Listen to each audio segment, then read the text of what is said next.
Olá, boa noite. Como vai? Vai bem? Está no ar pela TV Pantanal, canal 22, uma emissora do Grupo Gazeta de Comunicação, o programa Opinião, quarta-feira, 13 de abril de 2022. Bom demais poder estar com você mais uma vez, em mais uma ocasião, ao vivo, não é? Mês de abril, que é um mês que a gente comemora aí mais um ano, é o segundo ano do programa Opinião. Você vê que a gente atravessou aí uma pandemia, todo dia com uma entrevista ao vivo aqui, nesta bancada, em respeito a você, nosso telespectador, como diria o Lorenberg Alves, razão maior e principal do nosso trabalho aqui, não é? A propósito, seja você aqui no canal 22 ou pela internet, nos vendo, nos prestigiando, muito obrigado pelo carinho da companhia. Tudo bem? Tudo bem, Lorenberg? Boa noite. Boa noite, Paulo Coelho, e um grande abraço mesmo a todos os nossos telespectadores, a razão maior do nosso programa. Nessa tomada aberta aí, você já viu que nós temos aqui uma ótima companhia aqui, porque mais uma vez a gente recebe aqui a promotora de justiça do meio ambiente, Ana Luísa Peterlini, que vem aqui, além de falar das coisas do meio ambiente, uma aula sobre legislação, porque, olha, isso é tão complexo, você tem ideia? Eu tenho umas dúvidas aí sobre mina d'água, quanto que pode, como que não pode. E se eu tivesse no meu quintal uma mina d'água? A propriedade é minha. E aí, o Estado pode ir lá e interferir? Tem umas coisas aí que a gente vai estar perguntando para a doutora Ana Luísa Peterlini, a quem eu já cumprimento nesse instante. Bom recebê-la aqui de novo, viu? Hoje a senhora não errou o caminho não, né? Não, eu cheguei até mais cedo. Boa noite, bom recebê-la aqui. Boa noite, obrigado pelo convite. É sempre um prazer estar aqui com vocês, discutindo sobre meio ambiente. Doutora, é impressão minha ou parece que deu uma amenizada aí nos escândalos envolvendo servidores públicos, agentes políticos relacionados direta ou indiretamente com o meio ambiente? Porque assim, eu como jornalista noticio menos do que noticiava há 5 anos, 8 anos atrás. O que mudou? A legislação está mais rígida ou o quê? Eu acho que, primeiramente, nós passamos por uma pandemia, né? Então foram 2 anos muito atípicos, até da prestação de serviço pelo Estado. Então o trabalho ficou muito virtual, houve uma diminuição de uma transição, na verdade, né, da forma de trabalhar. Então, tudo isso trouxe uma mudança, né, no hábito de trabalho, o que também interfere até na forma do agir da corrupção. Mas eu creio também que, nos últimos anos, o Estado, né, lato sensu, de uma forma geral, ele tem investido numa melhoria do controle e da transparência de suas ações, né? E isso, obviamente, faz com que a própria população, a própria sociedade passe a fiscalizar ainda mais esses atos de gestão, os atos dos servidores. Então, eu acho que tudo isso tem contribuído, talvez, né, por ter uma redução aí desses atos de corrupção, ao menos na esfera ambiental, aonde eu atuo. Procede, então, a informação que deu uma reduzida, os atos, os crimes, deu uma reduzida nesses crimes ambientais aí, ou mudou-se a tática? Porque... Os crimes de gestão, né? Os crimes ambientais continuam, né, praticados aí por qualquer um do povo, mas talvez, né, eu confesso que também o número de denúncias que nós temos recebido tenha reduzido, mas eu reputo isso, como já lhe disse, a esse período aí de pandemia, né, que mudou um pouco os hábitos, e há uma melhora aí na transparência, né, das informações, dos trabalhos do Estado de uma forma geral. Tecnologia. Ela deu uma contribuída. Ainda quanto ao crime de gestão, daqui a pouco a gente dá uma esmiuçada sobre o resto do universo aí do meio ambiente, mas em termos de gestão, a tecnologia, ela serviu para essa redução também, não? Sim, creio que sim, né? Porque hoje a questão fica bem menos impessoal, né? Então a tecnologia acaba contribuindo para reduzir este contato humano entre as pessoas, né, que muitas vezes acabavam acontecendo ali as tratativas, né, de corrupção. Professor Lorenberg. Promotor, antes de mais nada, a nossa alegria, mas a alegria mesmo de tê-la mais uma vez aqui. O Paulo disse muito bem quando abriu o programa que nós aprendemos muito aqui, a aula que a senhora dá, ministra. Até perguntei se era da aula que o professor leciona, acho que não. Eu me livre igual. Não falou isso não, mas falou que não dá aula não. Quem sabe daqui a pouco, né?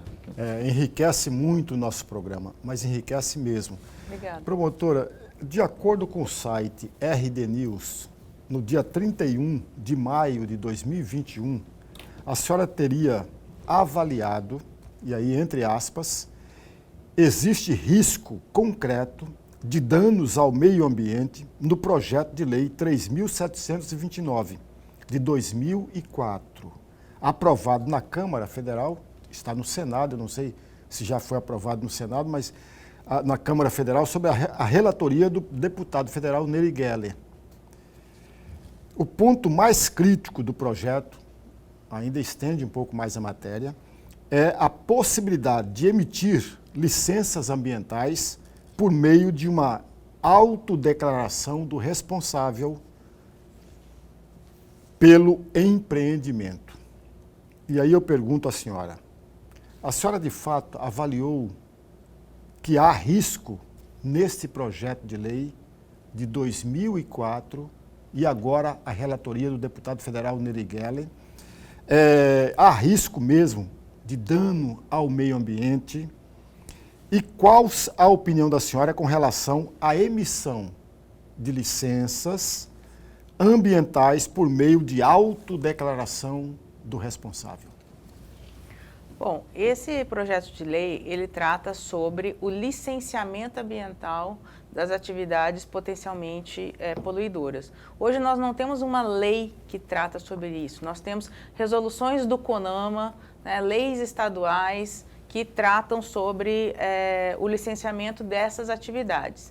Então, a ideia do projeto, que é antiga, né, como o senhor disse, de 2004, era justamente de estar trazendo todos os procedimentos, os critérios sobre o licenciamento ambiental das atividades para uma legislação única, né? Só que o risco disso, né, desde 2004, não se chega a consensos dentro do Congresso Nacional, né, porque existe sempre uma dicotomia entre desenvolvimento e o ambientalismo, então fica essa dicotomia. Enfim, esse projeto sofre para caminhar e me parece que há sempre tentativas de reduzir a proteção ambiental. Então, dos pontos avaliados na época, né, que essa notícia, acho que foi em 2020, né, professor, que ela veio novamente a caminhar dentro do Congresso Nacional, era de fazer com que a licença ambiental seja algo mais célere, né, e isso coloca, às vezes, em risco, né, uma análise técnica mais criteriosa sobre determinadas atividades e obras a serem licenciadas, né? Eu creio, hoje já existem algumas atividades que são licenciadas, né, por autodeclaração, né, mas que tem que passar por um monitoramento depois do órgão ambiental. São atividades de baixo impacto. Então, o que é importante a gente ter bem claro é separar o que são atividades de baixo impacto, atividades de médio impacto e de alto impacto. É claro que o órgão ambiental tem que concentrar forças, até porque ele não tem uma estrutura nem humana, né, capaz de licenciar todas as atividades, né? Então, ele tem que concentrar força naquelas que são mais impactantes, né, que são atividades de médio e de alto impacto. As de baixo impacto, você pode fazer com que um responsável técnico pelo empreendedor, né, assuma aquela responsabilidade, né, e sob depois o monitoramento e a fiscalização do órgão ambiental. O que é importante nisso tudo é definir quais são essas atividades, né, quais são essas atividades que seriam passíveis de serem autodeclaratórias. né? E ao que me parece, o projeto de lei, ele colocava muitas atividades impactantes dentro desse pacote. Né? Esse que foi a grande preocupação dessa análise feita à época. Doutora, a propósito, ainda por falar em projetos, que ora tem interpretação como sendo pouco pró-meio ambiente, outros mais desenvolvimentistas, tem uma proposta aí que está causando uma polêmica, que é a questão da possível retirada de Mato Grosso da zona da Amazônia Legal. Alguns, e não são poucos, que pelo menos que eu escutei falando, estão rechaçando. O Juarez Costa, o Juarez Costa que é o autor dessa proposta. Isso, né? Que é o autor. É o autor. Esteve conosco aqui defendendo que não é nada disso, que estão interpretando de forma errada, que, pelo contrário, vai preservar e vai gerar muito mais emprego. O que a senhora acha dessa possibilidade da retirada de Mato Grosso da Amazônia Legal? A retirada tem o objetivo, né, de reduzir, sem dúvida alguma, o índice, o percentual de reserva legal dos imóveis rurais, notadamente daqueles da região de floresta, né, que estão localizados na Amazônia, que hoje tem que preservar 80%, né, de parte do seu imóvel rural. Se houver essa retirada, certamente esse percentual cairá para 20%. Então, assim, é uma diminuição drástica. Então, nós, sim, não tem como não falar que não vai haver perda de proteção florestal. Prejuízo para o meio ambiente. Prejuízos. Né? Para o meio ambiente é nítido. Né? E eu até acho que haverá também prejuízos para o próprio Estado, que recebe incentivos, né, financiamentos e recursos justamente porque está dentro da Amazônia Legal. Tá vendo? Você vê como é que são as coisas, né? As opiniões são as mais diversas. Essa é uma recorrente, inclusive essa dada pela doutora Ana Peterlini. Loreberg. Promotora, a senhora falou aqui nos imóveis rurais. Eu tenho aqui um trecho de uma matéria do portal do Agronegócio, do dia 28/10/2020, que fala exatamente sobre os imóveis rurais. Eu vou ler aqui o trecho.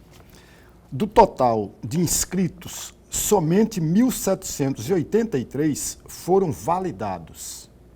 Existem ainda outros 2.072 cadastros pendentes de regularização, isso aí de 2020. Os dados são preocupantes, já que o percentual de imóveis regularizados não chega a 2%. Fecham aspas. E aí eu gostaria muito de ouvi-la a respeito, até porque a senhora foi ouvida pelo portal à época. Fui. E aí eu gostaria muito de saber da senhora o seguinte: esse retrato de 2020, de apenas 2% regularizados, ainda se mantém hoje ou ele sofreu alteração?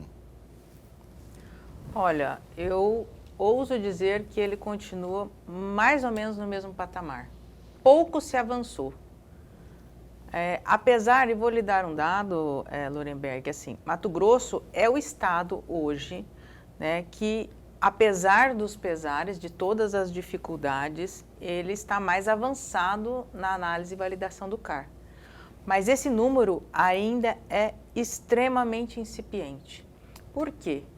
Porque, embora nós temos uma estrutura humana, vários analistas que fazem esse trabalho, nós temos uma dificuldade muito grande em avançar nas análises, as interpretações que são feitas a respeito, porque isso tudo é feito, o cadastro ambiental rural é feito através de imagens, é tudo de forma eletrônica e virtual. Existem várias camadas de bases de informações, de imagens, com os quais a Secretaria trabalha, mas isso tudo gera divergências de interpretações. Essa área aqui é consolidada, esse desmate aconteceu antes ou depois de 2008, temos que fazer uma dinâmica. Isso aqui é um curso d'água ou não é um curso d'água? Né? Então, assim, esse desmate antes de 2008, ele já é uma área que está em processo de regeneração, já está regenerado. Então, assim, há uma série de dúvidas que surgem que impedem o avanço, né, dessa validação do cadastro ambiental rural. Eu até dei uma olhadinha hoje nesses números para que eu pudesse talvez falar com mais precisão aqui, e eles não mudaram muito, né? Nós temos, na verdade, muitos CARs indeferidos, isso aumentou, acho que são 25 mil mais ou menos, né, suspensos, desculpa. Por quê? Porque as pessoas fazem a inscrição do CAR, os produtores rurais, os proprietários, os poceiros, e a SEMA começa a analisar e entende pela necessidade de complementação de algum ponto, e os produtores não dão retorno. Então, este também é muito comum, né? A pessoa faz a inscrição e deixa lá. Olha, já estou com o cara inscrito, né? E já posso me socorrer aí de financiamentos, vender o meu produto, mas se ele não atende a essas complementações, a essas pendências que são geradas, o CAR é suspenso. E eu vi lá que nós temos 25 mil CARs suspensos, acho que nós temos 1.400 que estão em processo de regularização e 2.000 e pouco que tiveram uma validação e não tem nenhum passivo, não precisa ir para um processo de regularização, estão ok. Né? Mas em um universo de 150 mil imóveis rurais, ainda é muito pouco. Ainda é muito pouco. Doutora, a descentralização das políticas ambientais por parte do governo do Estado, essas que são difundidas, não é? Tem surtido efeito? Eu sei que talvez a senhora, eu acho que vai poder responder sem nenhum tipo de constrangimento. A senhora já esteve, inclusive, na condição de secretária, sabe que as coisas não são tão fáceis assim, mas políticas e mais políticas foram e têm sido adotadas ao longo dos tempos. Essa descentralização que o governo diz ter, somada à questão da internet, da tecnologia, a senhora acha que tem surtido efeito ou ela está muito aquém daquilo que ainda se pode ter? Até para dar um up na questão da degradação, das áreas degradadas. Bom, a descentralização, ela implica de que os municípios, né, possam começar um processo de licenciamento das atividades de interesse local, que são muitas. Então, assim, o município tem competência, assim como o Estado tem, assim como a União tem, para licenciar atividades de interesse local. Acontece que muitos municípios não têm capacidade, né? Quando eu digo capacidade, é estrutura física, é recursos e é pessoas para fazer isso. Existem municípios muito pequenos, né, que nós precisaríamos pelo menos de uns 2, 3 servidores. Então, alguns municípios, por serem pequenos, eles têm se organizado em consórcios. Né? Pelo menos na época que eu estava à frente da secretaria, e eu sei que hoje também continua esse trabalho, algumas regiões se organizaram em consórcios para suprir essa necessidade. Mas não é tão simples assim, né? Porque muitos municípios, o Estado tem que fazer a capacitação desses servidores, né? Precisa haver um certo investimento. Então, assim, alguns municípios, às vezes, também não têm interesse. Quando não há o interesse, o Estado continua fazendo um trabalho que poderia ser repassado, né, para o município. Ou existem alguns municípios que até perdem, porque não fazem os investimentos necessários, que há uma série de critérios que têm que ser alcançados pelos municípios para que haja essa delegação, né, para que haja essa assunção, que já é uma competência própria, né, pelos municípios. Então, eu sou muito favorável a que os municípios possam licenciar atividades de baixo impacto e de impacto local. Baixo impacto, a senhora fala, eu tenho que ir para o intervalo comercial, mas eu tenho que me ver, baixo impacto, por exemplo, Construção de um posto de gasolina em determinado município é baixo impacto? Não. Aí já é médio impacto. Uhum. Porque existe todo aqueles tanques de combustível, destinação dos resíduos. Então já é considerado médio impacto. Nós temos hoje, pelo Conselho Estadual de Meio Ambiente, definido quais são as atividades de baixo, de médio e de alto impacto. Então, isso já está bem definido, né? E o que é de impacto, normalmente o que é de baixo impacto é de impacto local, né? Tipo farmácias, lava-jato, coisas, oficina mecânica, alguma coisa, e outras atividades, né, que utilizam poucos recursos naturais. Ok. Nós estamos entrevistando aqui nessa noite a promotora de justiça Ana Luísa Peterlini, que continua com a gente, que é do meio ambiente.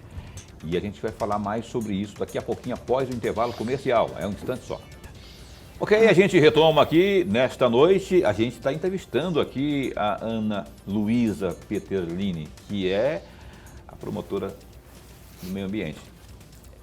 Tem número a sua promotoria? Porque tem a nona, que é a não, né? Tem a 15ª. É a 15ª. Porque tem promotor de meio ambiente para tudo aqui. Tem da questão urbana, que é a Maria Fernanda, tem o marido da dona... Eu não posso falar marido dela, é o doutor... Carlos Eduardo. Não, o outro lá, que é o da Joelson. Mini. Joelson, né? Aí, acabei falando, não ia falar, ia falar Joelson, mas aí lembrei que o senhor também... Aliás, convidei o senhor para vir aqui também, o senhor não veio, né? O Joelson está fazendo doutorado no Canadá. Pois é, foi por isso que ele falou que não, ó, Paulo, tem que ir para o doutorado aí, e aí tem a questão da pandemia, mas ele logo vai estar aqui conosco também, falando com a gente sobre meio ambiente. O www.gazetadigital.com.br traz aí, nesse instante, dois dos principais destaques nesta noite. Você pode conferir aí, ó, num clique. Mato Grosso não registra morte pela Covid-19. Dados divulgados pela Secretaria de Estado de Saúde nesta quarta 13 apontam que Mato Grosso não registrou nenhuma nova morte pela Covid-19 nas últimas 24 horas. De acordo com a atualização, o estado passou a contabilizar 730.441 contágios pela doença, dos quais 287 foram registrados em relação ao boletim anterior. Além disso, outras 714.816 pessoas se recuperaram do vírus. Ainda de acordo com a Secretaria, Mato Grosso tem atualmente uma taxa de ocupação das unidades de terapia intensiva na casa dos 15,93%, enquanto o mesmo índice relativo aos leitos de enfermarias é de 7%. Olha, Mato Grosso proíbe o uso de fogo a partir de julho. Recursos para o combate ao desmate somam 60 milhões de reais. O governador Mauro Mendes lançou nesta quarta, dia 13, o Plano Estadual de Combate aos Incêndios Florestais, que prevê 60 milhões de reais de investimentos para aquisições e também operações ambientais em 2022. Na ocasião, ocorreu a instalação do Comitê Estratégico para o Combate do Departamento Ilegal à Exploração, o desmatamento ilegal, a exploração florestal ilegal e também aos incêndios florestais, CEDIF-MT, que vai monitorar quinzenalmente as ações previstas. Aí o Mauro Mendes disse, abre aspas, iremos fazer uma forte e incisiva atuação contra crimes ambientais, mostrando para aqueles que insistirem em praticar ilegalidades que eles terão, lamentavelmente, graves consequências, fecha aspas, afirma o governador sobre a tolerância zero com quem realiza o desmatamento ilegal e também as queimadas.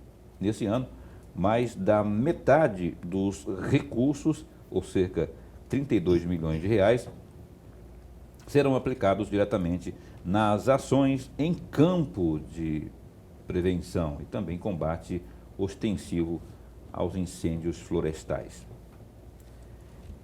Novidade boa aí, né? Investimento é sempre bom para o meio ambiente, né? A senhora acha que esse valor aí, doutora Ana Luísa Peterlini, enquanto promotora, está de bom tamanho, poderia ser maior, enfim, e essa preocupação aí com no combate a esses criminosos aí, como é que a senhora vê essas políticas do Estado? Incêndio florestal, né, esse período é muito complexo, sempre muito complexo, né? Porque nós podemos passar um ano tranquilo, né, sem incêndios, porque o clima favoreceu, né, porque houve um investimento até por conta dos produtores, né, em aceiros, né, ou porque não se desmatou muito, porque o incêndio está muito ligado ao desmatamento, né? Então, mas pode ser que nós passamos aí e esse dinheiro seja até muito, né? Mas, é mesmo? Não, eu estou dizendo que se for um ano em que o clima colabora bastante, né, e normalmente o que acontece? Se o ano anterior queimou muito, esse ano, porque já queimou muito, foi o que aconteceu no Pantanal, né, em 2020. Nós tivemos uma tragédia. Foi absurdo aquilo lá um também. absurdo, mais da metade do Pantanal queimou. E no ano seguinte foi um ano mais tranquilo, porque também já não tinha muito o que se queimar. E o investimento em 2020 se mostrou insuficiente, né? O investimento ano passado já foi suficiente, também foi um ano mais tranquilo. O que eu quero dizer é que esses investimentos podem, de repente, serem insignificantes perto da situação, né, de incêndios florestais que venham acontecer no estado. Eu não acredito que esse ano vai ser um ano, né, o clima não me parece que vai ser igual ao de 2020, mas essas coisas mudam muito. Agora, o investimento do estado, que não é desprezível, ao contrário, 60 milhões são recursos expressivos. Mas tem que haver também a contribuição dos municípios, né? Tem que haver também a contribuição dos produtores rurais, né? Porque não é o Estado que põe fogo, né? Quem põe fogo é o homem. Então, os produtores rurais também precisam estar preparados para combater os incêndios florestais, porque incêndio é algo que foge do controle, né? Que foi colocado ali sem um objetivo, né? Mesmo que seja fora do período proibitivo. Você tem que ter autorização, né? Você tem que ter toda a estrutura própria no momento de fazer a queima prescrita, né? A queima autorizada, precisa o clima estar adequado. Então, uma série de fatores e de critérios que têm que ser observados. Mas os produtores também têm que colaborar bastante para que os incêndios não ganhem proporções. Lorenberg. Promotora, eu gostaria muito de uma reflexão da senhora a respeito da lei complementar número 20 de 2021. Porque no mês de maio de 2021, o Ministério Público do Estado abriu 3 procedimentos investigativos para apurar irregularidades que envolvem a lei complementar número 20 de 2021, que altera o dispositivo da lei complementar número 233 de 2005. A lei reduz o valor da taxa de recuperação florestal e facilita a atividade dos madeireiros no estado, ao passo que reduz investimentos no setor de reflorestamento. E aí a minha pergunta, mais com uma provocação, promotora, sempre no bom sentido. A senhora poderia fazer um comentário a respeito desta lei complementar número 20? Então, essa lei, ela foi editada, foi alterada a Lei 233 e já está em vigor. Então, eu participei de algumas discussões, até na Assembleia Legislativa, junto com o setor. Por quê? Porque, na verdade, o objetivo era tratar sobre a reposição florestal. Então, todo aquele que desmata, todo aquele que consome madeira, ele é obrigado a fazer a reposição florestal. E nós temos 3 opções hoje para fazer a reposição florestal, como já tínhamos, mas a taxa se tornou inviável diante dos valores que estavam vinculados ao PF. Então, o produtor hoje, ou o consumidor, ele pode plantar aquilo que ele consome ou que ele desmata, né? Ele pode comprar créditos de reflorestadoras especializadas, empresas especializadas nisso, ou ele pode recolher a taxa de reposição florestal que vai para o Estado. O que acontece? A taxa, que é a opção que os produtores normalmente preferem, porque é só recolher, não precisa sair em mercado para comprar, não precisa replantar, ela estava atrelada ao PF. Então, 1 metro cúbico de madeira tornou-se muito caro porque o preço subiu muito. Então, enquanto eu comprava no mercado, vou fazer uma suposição aqui, eu não tenho noção dos valores atuais. Eu comprava 1 metro cúbico de uma reflorestadora por R$15, a UPF, né, a taxa, eu teria que pagar para o Estado algo em torno de R$130. Então, óbvio que a taxa o Estado não estava arrecadando, né, e não poderia fazer uma política com essa taxa. Então, a principal ideia era reduzir o valor da taxa para viabilizar o recolhimento dela e, ao mesmo tempo, também reduzir um pouco a reposição daqueles que desmataram ilegalmente, porque são os principais que precisam pagar a taxa de reposição florestal ou precisam cumprir com essa obrigação de reposição florestal. São os desmatadores ilegais. Então, há uma certa tendência de alguns de achar uma fórmula, né, que reduza esses valores, né, essa obrigação por parte dos desmatadores, daqueles que desmataram de forma ilegal, porque o custo realmente é alto, né? Então, foi por essa razão que buscou-se a lei. Eu me coloquei desde o início contra o recolhimento da taxa e vou explicar por quê. Porque nós estamos transferindo para o Estado uma obrigação que não é dele.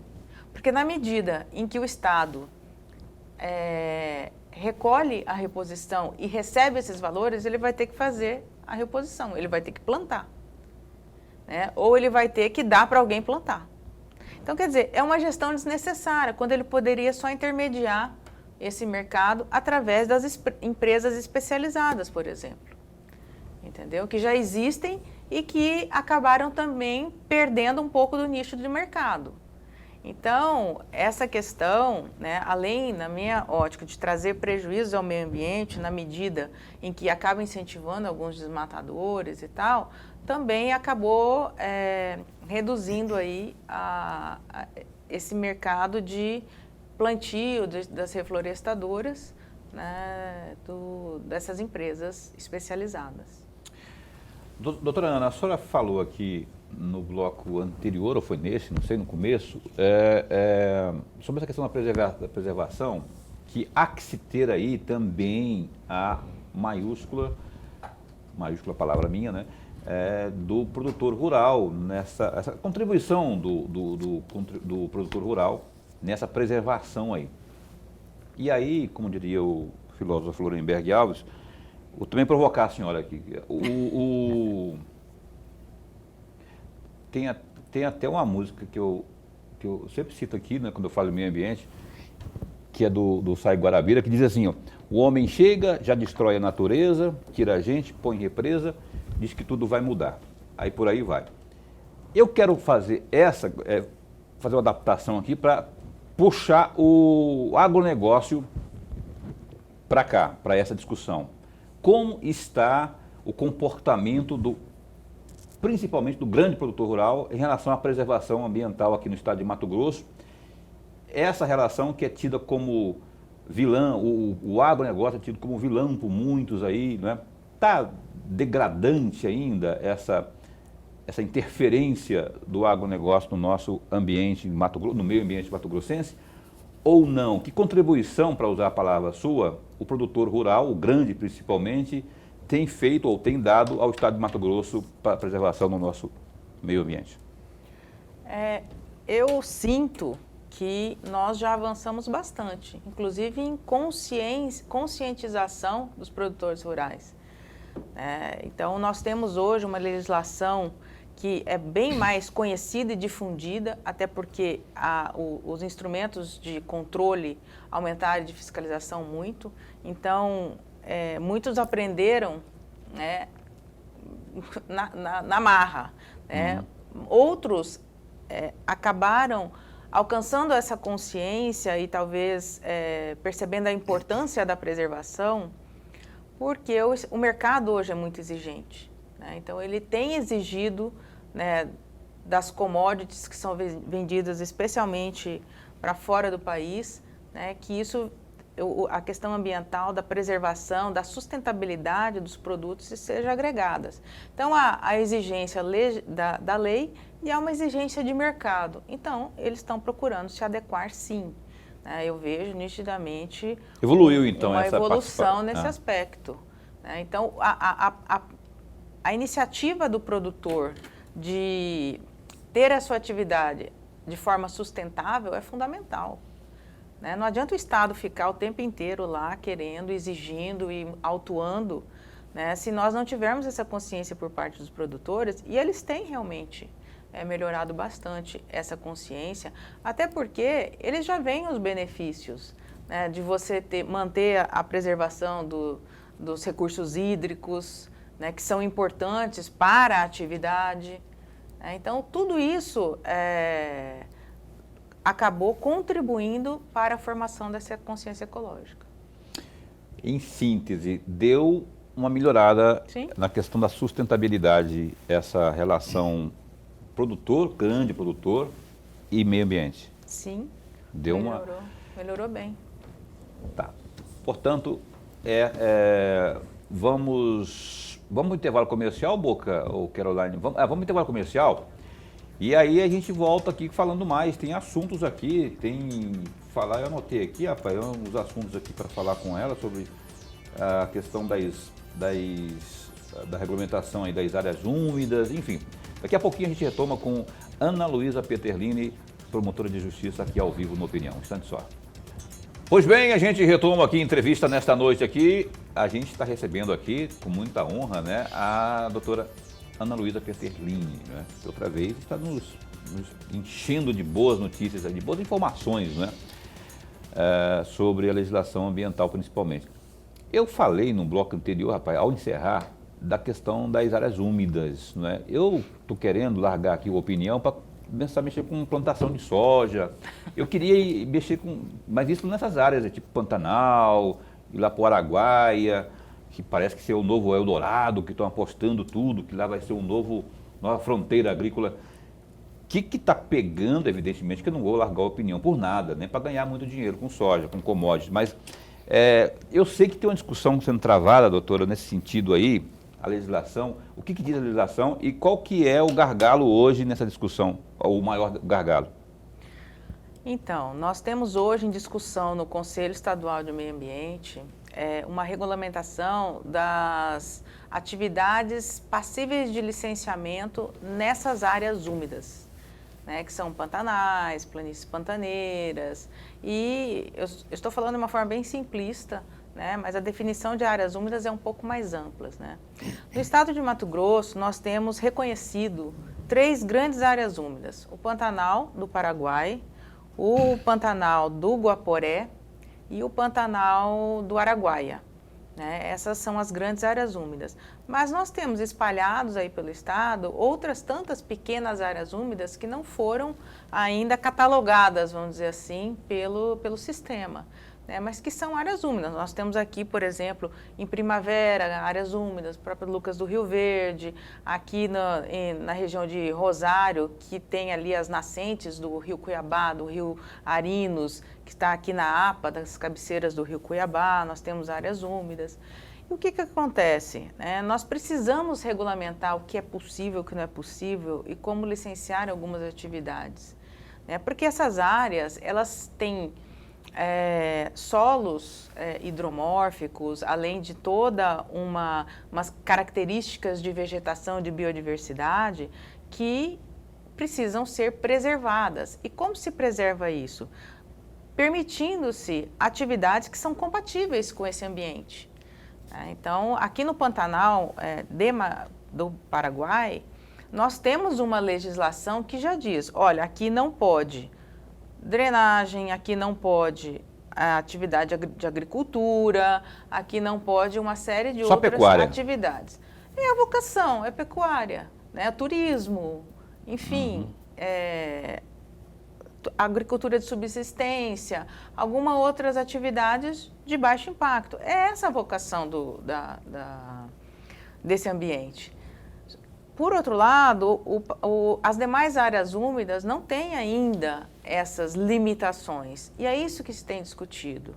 Né? É isso que se está colocado lá no Consema para discutir e que está passando aí por um debate com a sociedade, com técnicos, com especialistas e com todos aqueles que participam e têm interesse nessa discussão. Ok, Lorenberg. Promotora, eu gostaria muito de ouvir um comentário da senhora, porque, a princípio, eu tenho curiosidade, muito mais curiosidade, é a respeito da construção de coricho artificial no Pantanal. Eu gostaria muito de ouvi-la a respeito desse tema. Então, na verdade, eu não sei muito sobre isso. É uma questão muito técnica. O que aconteceu? Até houve uma destinação de recursos por parte do Ministério Público, né, para a construção de um coricho próximo à Transpantaneira. Por quê? Porque naquele incêndio de 2020, toda aquela situação de calamidade que viveu o Pantanal, impressionante, mas a maioria dos corichos dos recursos hídricos ali secaram. Então, os bombeiros tinham muita dificuldade de ter acesso à água para poder combater os incêndios. Então, eles tinham que retornar a Poconé, praticamente, para poder novamente atravessar toda a Transpantaneira, andar lá aos 100 quilômetros, 80 quilômetros. Então, os bombeiros nos solicitaram recursos para que eles pudessem construir um coricho antrópico, né, construir um coricho que até com autorização, houve licenciamento por parte do órgão ambiental, de um poço artesiano para que aquele coricho pudesse, ao mesmo tempo, auxiliar em eventuais combates a incêndios, como também fornecer água para os animais, porque muitos vieram a óbito por falta de água, né? Muitos animais. Então foi isso, então foi um experimento que foi feito, que me parece que deu certo, eu até tive nele recentemente, e a função dele é essa, né? Ao passo que muitos corichos secam, aquele ali ficaria, né, por ter um poço artesiano, ficaria com água para atender os animais e eventual combate aos incêndios florestais. Ok, doutora, ali no Pantanal, eu ouvi falar muito do boi bombeiro e isso está desaparecido, não é? De acordo com muitos produtores, inclusive, daquela região ali. Ou era, pelo menos, fundamental que houvesse ali, porque ele, boi bombeiro, o nome já diz, né, evitava muitos incêndios. A senhora tem conhecimento disso? A senhora não é uma pecuarista, mas assim, deve ter ouvido falar disso também aí, não é?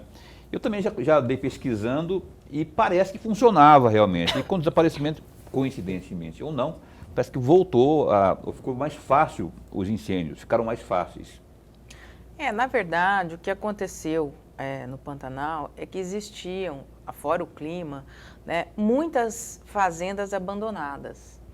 Né? Então, existiam muitas áreas sujas, né, que tomou aí uma proporção de invasoras, eles têm até um nome próprio, encroachment, que deveriam sofrer um processo de limpeza. Né? Então, como não foram feitas essas limpezas dessas invasoras, né, esse material acabou, essa massa, né, se formou, essa massa seca, porque são arbustos grandes, e permitiu aí os incêndios florestais. Mas há um dado importante, eu não queria nem entrar nessa questão do boi bombeiro e tal, porque é evidente que se tem boi, ele está comendo, está diminuindo a massa, né? Mas o que a gente observa, e tem um levantamento que até eu fui buscar, é que 92% do Pantanal é composto por propriedades de grande porte, acima de 15 módulos fiscais. E nós temos 78 propriedades no Pantanal que corresponde a 50% do Pantanal. Então, o Pantanal, ele é formado por grandes latifúndios, grandes propriedades, né? Tem propriedade lá, outro dia eu fiz uma audiência com um produtor rural de lá, por uma questão de desmatamento e tal, ele tem 300 mil hectares no Pantanal. Nós temos grandes propriedades no Pantanal. Então, essas propriedades precisam ser cuidadas. Nós já não temos mais. O pantaneiro, o pequeno produtor, corresponde a 2% da área do Pantanal. O resto é tudo grande, né? 2% do Pantanal, 6% são médios proprietários e 92% são grandes propriedades. Então, essas grandes propriedades, elas precisam, né, serem cuidadas, porque hoje existem ainda muitas áreas abandonadas, muitas fazendas improdutivas não no sentido de ter que estar produzindo, mas de não estarem sendo adequadamente cuidadas com aceiros, né, com as manutenções adequadas que precisa.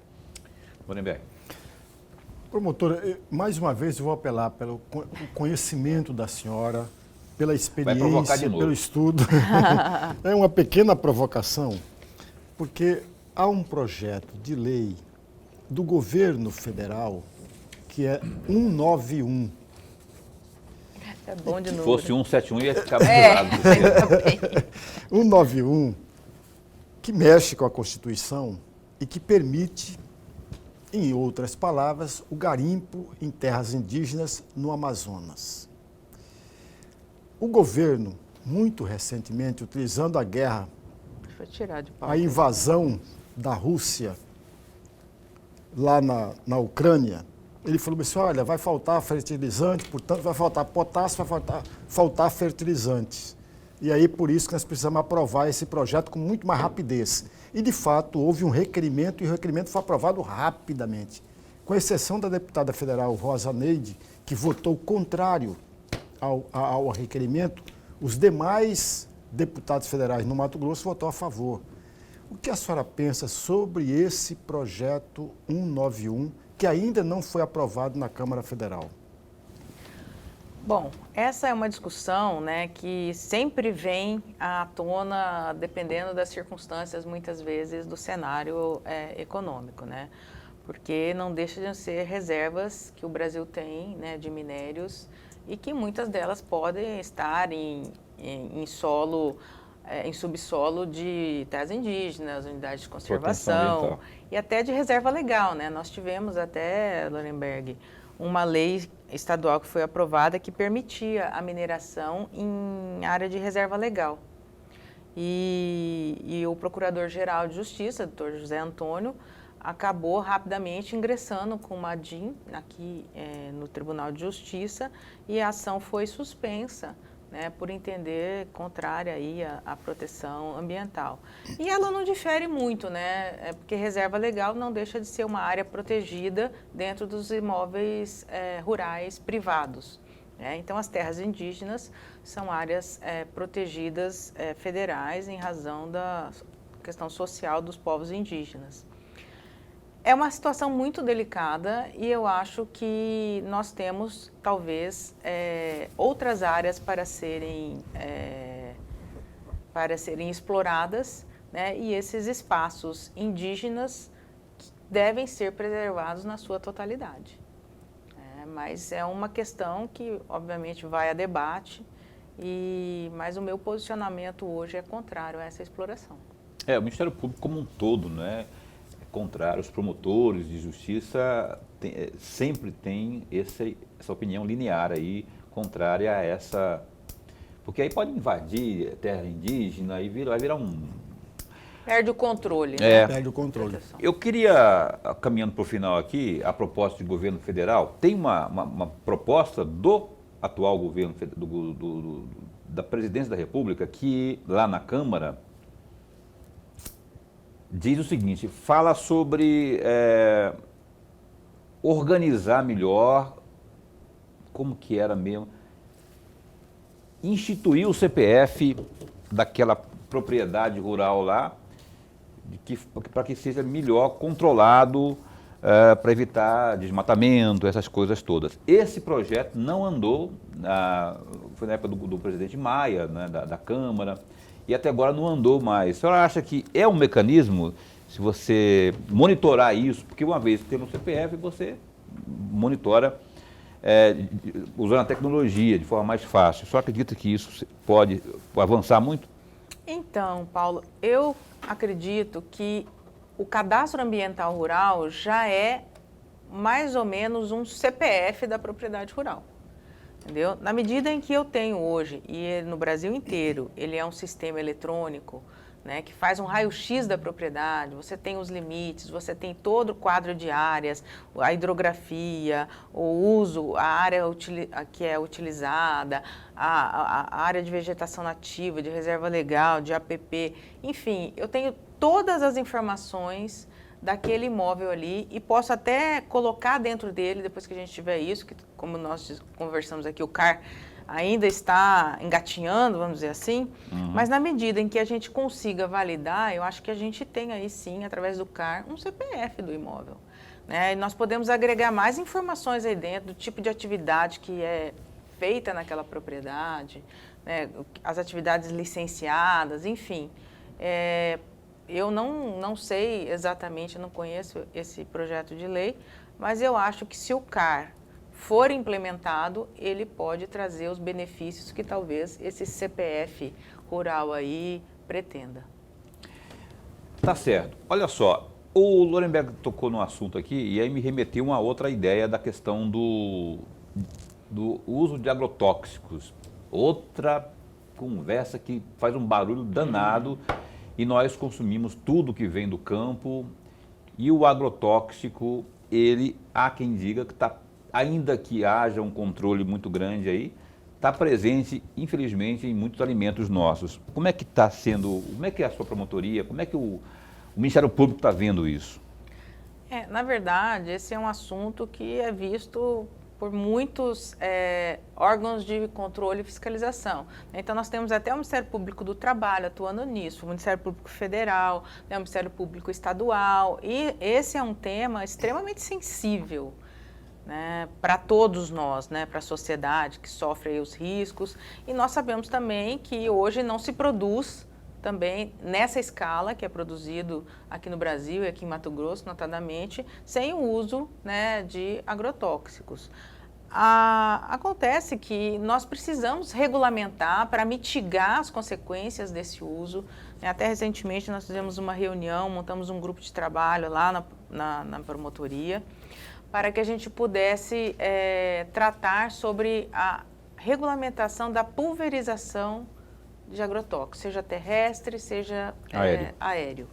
Então, por quê? Porque é uma forma de controlar e restringir um pouco essas derivas que acontecem, que acaba trazendo maiores riscos e maiores danos à população.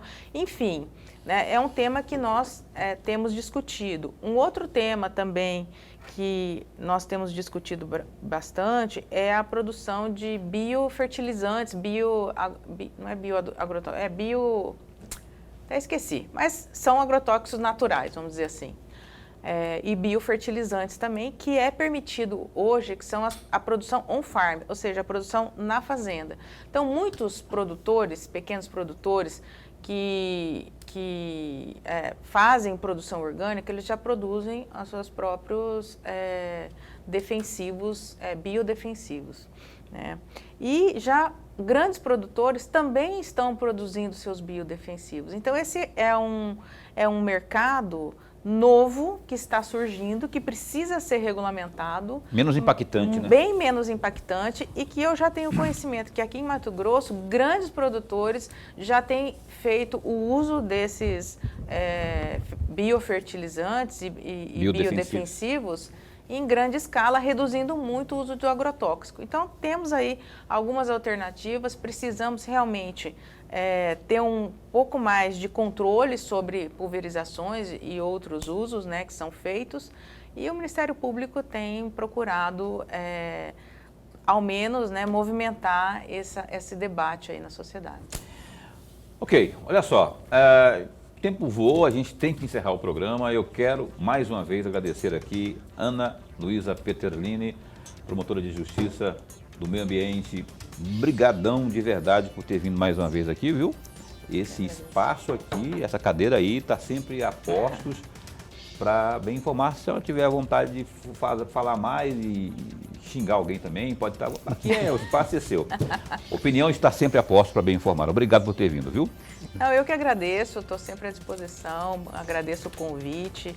É sempre importante a gente falar sobre as questões ambientais e ainda mais num estado como o nosso, um estado cuja base da economia é a agropecuária. Sim. Né? Então, certamente as questões ambientais têm um peso muito relevante. Então, eu agradeço e digo que eu estou sempre à disposição. Opa. Agradeço o professor Lemberg aí pelas perguntas. Pesquisa dele, ele Pela pesquisa até o fundo, né? É um perigo a hora que eu chego aqui e vejo a listinha, os escritos à mão dele. Esse não perdoa mesmo. Lorenberg, a gente se encontra Amanhã. amanhã.